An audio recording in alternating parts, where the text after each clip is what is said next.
Hi guys, Scott Berry here. In this video we're going to go over how to use the transpose function.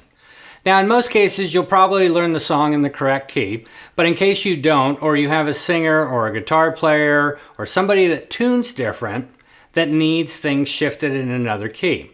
This is an easy way to move the key without changing the way that you play it or the notation that you're using.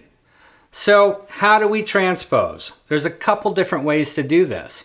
One way is to hold the transpose button down and either push the plus or the minus. Now this will move everything in semitones. So if I hold transpose and I go down -1, you'll see it in the screen, -1, this C is now a B. So we'll put it back up.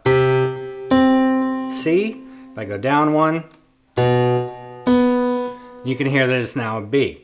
So this will transpose down as many times as I need, down to 5 and up as high as 6. Now the other way that we can transpose that may be easier depending on what you're trying to do, like all of a sudden this song is no longer in C, it's in G. That's how you use the transpose button, and I hope that helps showing a couple different ways. Have a great day. Thanks so much for watching. Take care, and we'll see you on the next one.